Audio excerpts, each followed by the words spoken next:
Hello बच्चों, स्वागत है आपका सुदर्शन गोस्वामी क्लासेस में। मित्रों, हम प्रीवियस क्लास में पढ़े थे केमिस्ट्री की नॉर्मलिटी, मोलरिटी, मोलरिटी। ठीक है मित्रों, उससे संबंधित कुछ न्यूमेरिकल्स भी करे थे। लास्ट में मैंने आपको नॉर्मलिटी और मोलरिटी में क्या बताया था, रिलेशन बताया था। ठीक है, आपको अच्छे से याद होगा कि जो नॉर्मलिटी होती है और मोलरिटी होती है, उन दोनों के बीच में क्या क्या संबंध थे वो दोनों हमने देख लिए थे। ठीक है, n/m का वैल्यू जो आया था बच्चों, वो OH या H प्लस, इनसे मतलब क्या रिलेशन था उनका, क्या वैल्यू आती है उनकी, इससे बेस्ड हमने एक न्यूमेरिकल भी करा था। और न्यूमेरिकल आपको अच्छे से बता दिया था, आपने अच्छा रिस्पांस भी दिया है, देखा भी है वीडियोस को। ठीक है, तो आज हम बात करेंगे बच्चों न्यूमेरिकल टाइप के क्वेश्चंस की। कुछ क्वेश्चंस जो है बोर्ड एग्जाम में किस प्रकार से पूछते हैं, या आप मान लीजिए किसी कंपटीशन एग्जाम में भी या एंट्रेंस एग्जाम में भी बैठते हो तो उसमें किस प्रकार के क्वेश्चन आते हैं वो क्वेश्चन देखते हैं। ठीक है, तो देखिए यहाँ पे एक क्वेश्चन दिया बच्चों, हिंदी मीडियम के बच्चे दिख रहे हैं, अभी इंग्लिश का अलग से बताइए। H2SO4 के लिए, H2SO4 के लिए N तथा M में संबंध बताइए। क्या बताइए बच्चों, संबंध बताइए। ठीक है, आज न्यूमेरिकली करवाऊंगा बच्चों, संडे की क्लास है, बिल्कुल व्यवस्थित होके अच्छे से कॉपी पेन लेके बैठे, और हो सके यही क्वेश्चन आपकी एग्जाम में आ जाए क्योंकि ये बुक्स में दे रखे हैं। ठीक है, तो देखिए बच्चों, नॉर्मलिटी और मोलरिटी में रिलेशन बताइए किसके लिए, H2SO4 के लिए। ठीक है, अब देखना बच्चों यहाँ पे है क्या चीज़ कि H2SO4 है। मैंने आपको बोला था कि सबसे पहले यदि आप नॉर्मलिटी मोलरिटी में रिलेशन देखते हो तो इसमें जो भी आपको एसिड या बेस दिया उसको क्या करना है, आपको ब्रेक करना है। ठीक है, डिजोल्व करना है वाटर में, और यहाँ पे आप देखोगे तो 2H प्लस आएगा और SO4 माइनस आएगा। ठीक है, यानी कहने का मतलब ये है कि ये जो एसिड है जो ब्रेक होने के बाद में, डिजोल्व होने के बाद में एक बार सॉल्यूशन में 2H प्लस दे रहा है। कितने H प्लस दे रहा है बच्चों, 2H प्लस। जब 2H प्लस दे रहा है तो अपन को अपने पास में जो H प्लस का जो वैल्यू है वो कितनी आ जाएगी, 2 आ जाएगी। ठीक है प्यारे बच्चों, अब देखना, अब मान लीजिए हमारे पास में अगर इस प्रकार से भी नहीं कर पाओ आप, तो आप है ना N/M मैंने कल आपको बताया था, क्या बताया था कि molecular weight is equal to equivalent weight बताया था। ठीक है, अब आप देखना H2SO4 का जो इक्विवेलेंट वेट, जो मोलिकुलर वेट निकाला था, हाइड्रोजन के लिए 2 लिखे थे अपन ने, सल्फर के लिए 32 और ऑक्सीजन के लिए 64 लिखे थे। माफ़ कीजिएगा, ये 32 है।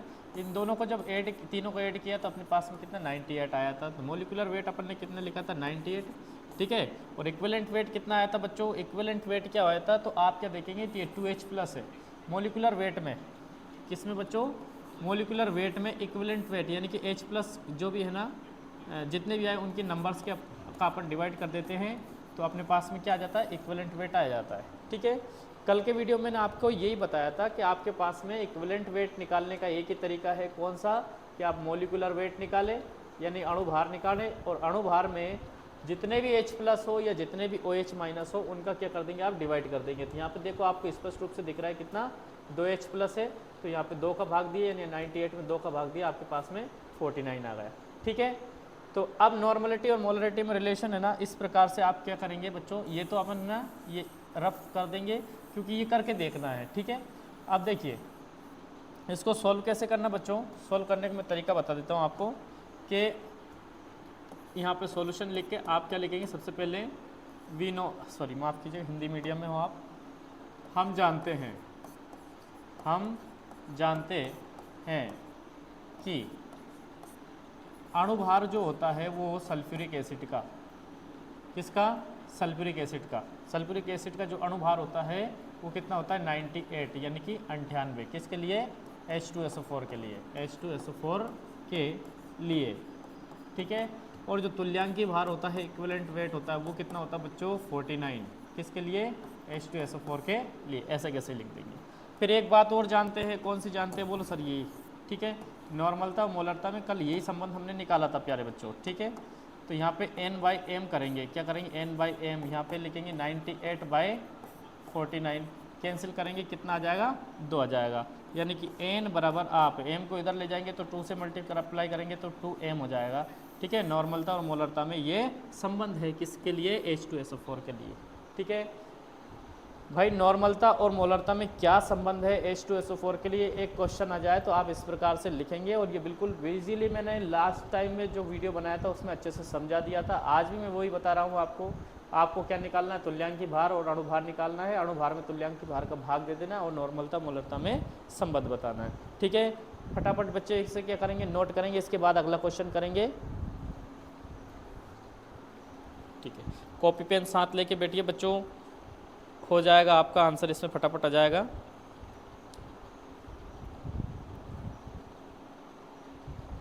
ठीक है, आगे देखिए, अगला क्वेश्चन देखना बच्चों। देखिए, बहुत ही बढ़िया क्वेश्चन है, मैं इसको बोर्ड पे लिख देता हूँ पहले, फिर उसको कैसे करना है तो कंसंट्रेट होकर बोर्ड पे देखना बच्चों। लिखा है m/10 HCl से m/100 m/100, ये सांद्रता दे रखी है बच्चों, मोलरता दे रखी है। ये m लिखा है, ये मतलब क्या दे रखी है, मोलरता। ठीक है, m/10 HCl से m/100 HCl के 500 ml विलयन को बनाने के लिए, विलयन को बनाने के लिए विलयन को बनाने के लिए कितने जल की आवश्यकता होगी, कितने जल की आवश्यकता होगी,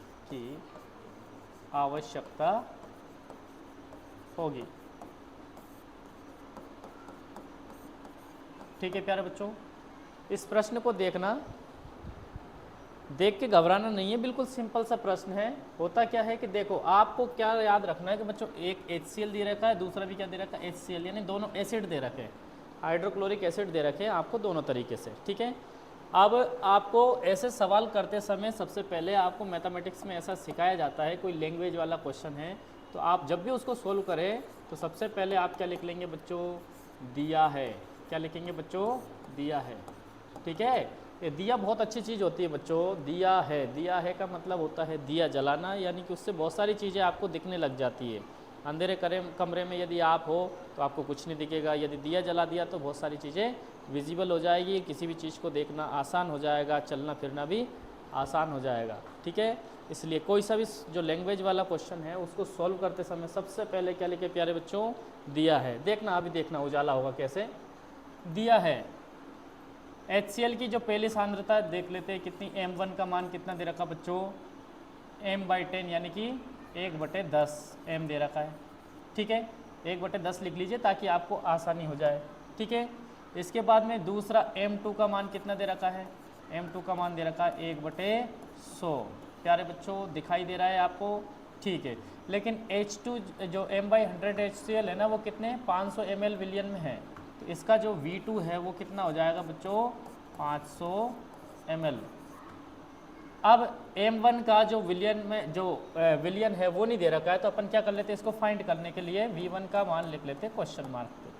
ठीक है, अब ये चीज़ें आपको दे रखी, मान लीजिए देखो, एक सांद्रता और उसका विलियन दे रखा है, दूसरी सांद्रता और उसका विलियन दे रखा है, तो आपको एक सूत्र का इस्तेमाल करना है, यानी कि ये निकालने के लिए आपको एक फॉर्मूला लगाना, क्या बच्चों, M1V1 बराबर M2V2। ये सुपर डुपर मोस्ट क्वेश्चन है बच्चों, और बहुत अच्छा फॉर्मूला है, इसके माध्यम से आप V1 का वैल्यू निकाल सकते हो। वैल्यू रखते हैं, M1 का वैल्यू कितना है बच्चों, 1/10। V1 का है, बोलो फाइंड करना है ये तो, ठीक है, इक्वल टू M2 का वैल्यू कितना है प्यारे बच्चों, 1/100, और V2 का वैल्यू कितना है, 500। ठीक है प्यारे बच्चों, ये 2 जीरो से 2 जीरो कैंसिल हो जाएगी। ठीक है, और V1 का वैल्यू जो हमारे पास में कितना आ जाएगा, 5, और 10 का मल्टीप्लाई करेंगे 5 में तो कितना आ जाएगा, V1 का वैल्यू 50 यानी 50 आ जाएगा। यानी V1 का वैल्यू कितना आ जाएगा बच्चों, 50।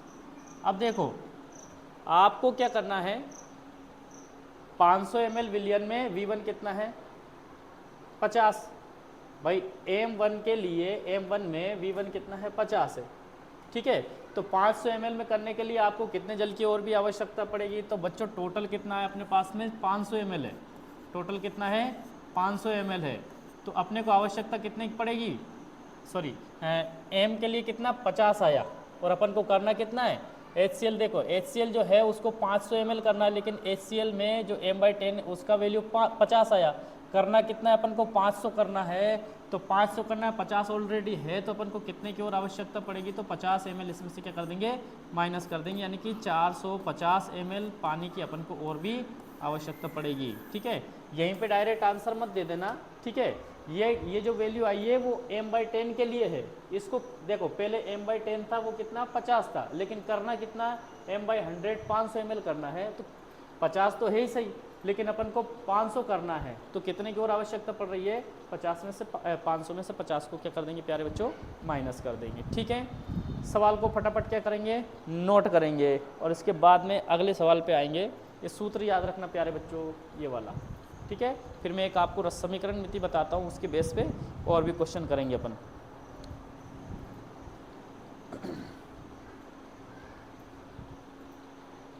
कर लिया बच्चों, ठीक है। साथ साथ कॉपी पेन लेके बैठे, चलिए आगे बढ़ते हैं। अब देखना बच्चों एक रस समीकरण मिति बताता हूँ मैं आपको।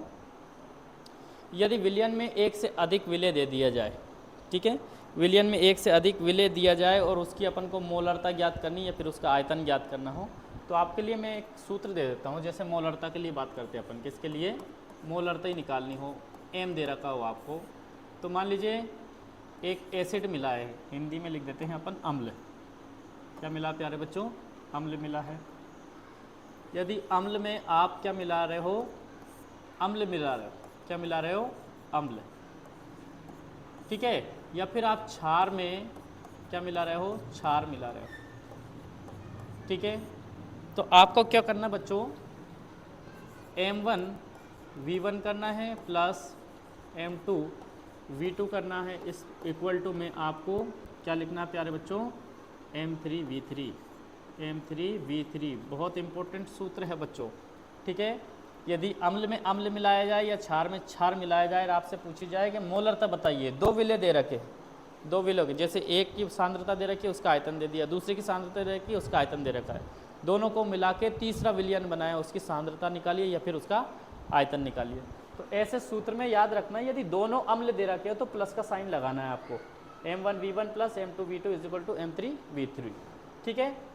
अब यदि मान लीजिए बच्चों एक अम्ल दे दिया जाए आपको और उसमें क्या मिला दिया जाए एक क्षार मिला दिया जाए, ठीक है। एसिड में बेस मिला दिया जाए या फिर एक क्षार हो और उस क्षार में क्या मिला दिया जाए अम्ल मिला दिया जाए, तो आपको क्या करना बच्चों सूत्र कौन सा लगाना है M1 V1 minus M2 V2 is equal to M3 V3, ठीक है प्यारे बच्चों। ये काई के लिए जब दो अलग अलग चीज़ें दे रखी हो, अलग अलग चीज़ें दे रखी है तो माइनस लगाना है, सेम चीज़ें दे रखी है तो क्या करना बच्चों प्लस करना है, ठीक है। अब देखिए ये तो हो गई मोलरता की बात। यहाँ पे अपन किसकी करते हैं, अच्छा दो ही विलयन दे रखे हो तो आपको देखो क्या करना है M1 V1, ये अभी सूत्र से मैंने एक सवाल करवाया M2 V2, ये भी कर सकते हो आप है ना। दो यदि एक ही विलयन दे रखा है उसको ही आगे बढ़ाना है कम करना है, उसकी सांद्रता बढ़ानी घटानी है, तो आप ये सूत्र यूज़ करेंगे, ठीक है। अब बात अपन मान लीजिए यहाँ पे किसकी करते हैं नॉर्मलता की, किसकी प्यारे बच्चों नॉर्मलता, ठीक है। सेम ऐसा कैसे ही देखिए, मान लीजिए कोई अम्ल दे रखा है आपको, क्या दे रखा प्यारे बच्चों कोई अम्ल दे रखा हो और अम्ल में क्या मिलाना है आपको अम्ल मिलाना है, क्या लगाना है बच्चों अम्ल में आपको क्या मिलाना है प्यारे बच्चों अम्ल मिलाना है या क्षार में क्षार मिलाना है। तो आपको नॉर्मलता के लिए N1 V1 plus N2 V2 करना है, ठीक है। लेकिन इसका अपोजिट कर दिया, कैसा अपोजिट कर दिया प्यारे बच्चों यहाँ पे बोर्ड पे देखना, यदि आपने ऐसा कर दिया थोड़ा सा इसको कॉपी करना है, ये देखो एक अम्ल में क्या मिला दिया प्यारे बच्चों एक क्षार मिला दिया, ठीक है। इसको हटा देते हैं, अम्ल में क्षार मिला दिया और क्षार में अम्ल मिला दिया, ठीक है। तो आपको क्या करना बच्चों N1 V1 करना है और माइनस क्या करना है N2 V2 और बराबर में M3 V3 करना है, यहाँ भी क्या करना है बच्चों, बराबर में N3V3 करना है। ठीक है, और दो ही चीज़ें मान लीजिए, एक ही विलियन दिया है, उसमें बढ़ाना या घटाना है, पानी मिलाना है, उसकी सांद्रता कम करनी ज़्यादा करनी, तो फिर क्या करना, N1V1 = N2V2। ठीक है, तो ये थोड़ा सा डीपली में अगर कोई क्वेश्चन अगर पूछ लिया जाए तो इस प्रकार से आप है ना हार नहीं मानेंगे। उस क्वेश्चन को भी इस प्रकार से मैंने आपको तरीका बता दिया, मोलरता कैसे निकालते हैं, नॉर्मलता कैसे निकालते हैं, मोलरता नॉर्मलता में संबंध क्या है, नॉर्मलता मोलरता संबंधित कोई क्वेश्चन दे दिया फिर बोल दिया कि इसकी डेंसिटी इतनी है, सभी तरीके से मैंने आपको बता दिया है। लेकिन समीकरण मिति ऐसा स्टिक्योमेट्री दे दिया आपको, तो फिर आप इस क्वेश्चन से क्या नहीं करेंगे बच्चों, घबराएंगे नहीं और उसको क्या करेंगे, अच्छे से सॉल्व करेंगे। ये सूत्र जो मैंने लिखे इनको अच्छे से लिखे, फिर मैं एक एग्जाम्पल से आपको और अच्छे से समझाता हूँ कि ऐसे अगर क्वेश्चन आ जाएंगे तो आप किस प्रकार से उसको टेकल करेंगे। ठीक है प्यारे बच्चों, फटाफट नोट कर लीजिए इसे।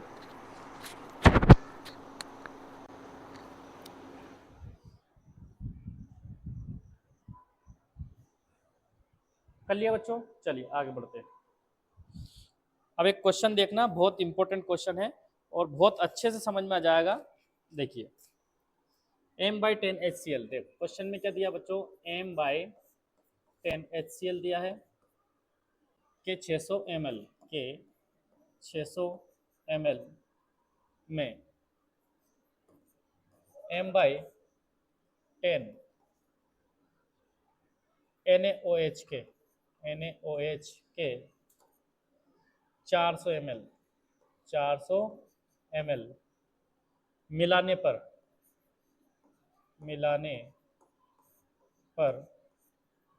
प्राप्त विलयन की मोलरता ज्ञात कीजिए। प्राप्त विलयन की मोलरता ज्ञात कीजिए। प्राप्त विलयन की मोलरता ज्ञात कीजिए। मोलरता यानी कि m निकालना, कैपिटल M ज्ञात कीजिए। बच्चों कैपिटल और स्मॉल का ध्यान रखना थोड़ा सा, ज्ञात कीजिए। ठीक है, तो मेरे प्यारे बच्चों ध्यान से सुनना, इस प्रश्न को सॉल्व करने से पहले आपको कौन सा काम करना है, जो मैंने अभी प्रीवियस क्वेश्चन बताया, सबसे पहले आपको क्या लिखना है बच्चों, दिया है। क्या लिखना है प्यारे बच्चों, दिया है। तो अपन है ना सबसे पहले यहाँ लिखते हैं क्या, दिया है। इंग्लिश में भी अच्छे देख सकते हैं इसको, गिवन। ठीक है, बीच बीच में टर्म्स यूज कर देता हूँ। m/10 HCl यानी कि मोलरिटी m1 का वैल्यू कितना दे रखा है भाई आपको, 1/10, और वो कितने में घुला है, 600 ml, 600 ml, यानी V1 का वैल्यू कितना दे रखा बच्चों, 600 ml। ठीक है प्यारे बच्चों, अब दूसरा m/2 का यानी कि m2 का वैल्यू जो दे रखा वो कितना दे रखा, वो भी कितना, 1/10। ठीक है, NaOH कितने में घुला है प्यारे बच्चों, 400 ml, यानी V2 का वैल्यू कितना आ रहा है इसमें, 400 ml। ठीक है, दोनों को मिला दिया। ध्यान से सुनना मेरी बात, ध्यान से सुनना प्यारे बच्चों, 600 ml का विलियन मिला दिया और 400 ml का विलियन मिला दिया। तो जो नया कंटेनर में, जैसे एक गिलास में 600 ml है, एक गिलास में 400 ml है, दोनों को अपन ने मिला दिया, तो जो नया जो विलियन बना उसका जो आयतन होगा कितना, 600 और 400 कितने हो जाएंगे, 1000 ml। यानी कि V3 जो वैल्यू आई है वो कितनी आ रही है अपने पास में, वो आ रही है 1000 ml। मेरी बात समझ में आई है। देखो एक HCl को 600 ml है और NaOH का 400 ml है, दोनों को मिला दिया, 600 और 400 टोटल जो विलियन का आयतन होगा वो कितना, 1000 ml हो गया।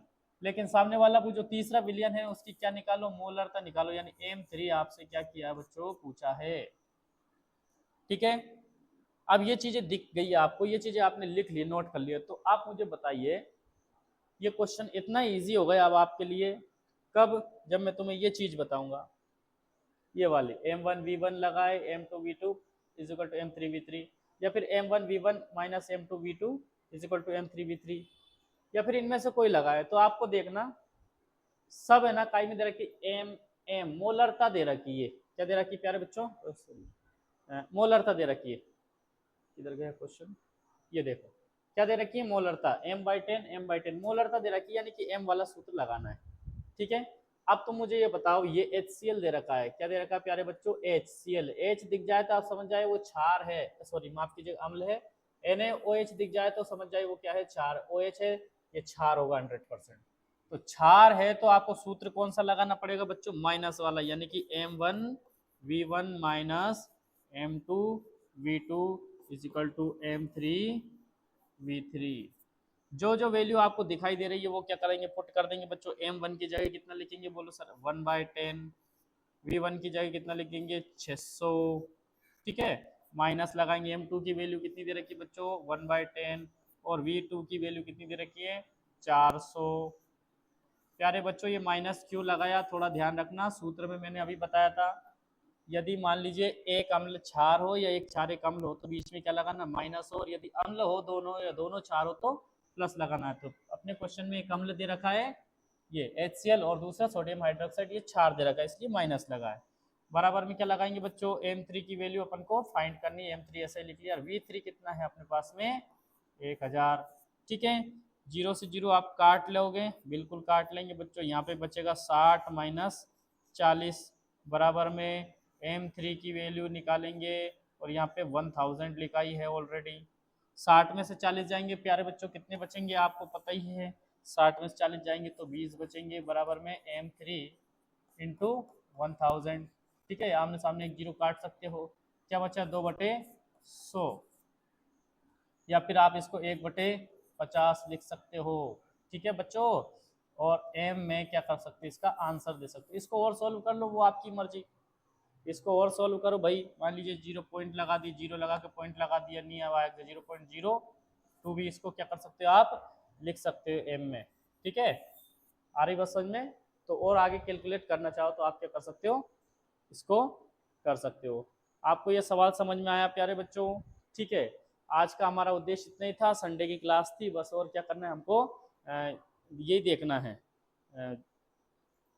इसके बाद में जो नेक्स्ट क्लास में मैं आपको मोल प्रभाज पढ़ाऊंगा बच्चों, और उस पर भी कुछ न्यूमेरिकल बनते हैं, उनको भी सॉल्व करवाऊंगा। वीडियो पसंद आए तो प्लीज़ अपने दोस्तों को जरूर शेयर करना और मेरे चैनल को सब्सक्राइब करना। Thank you very much.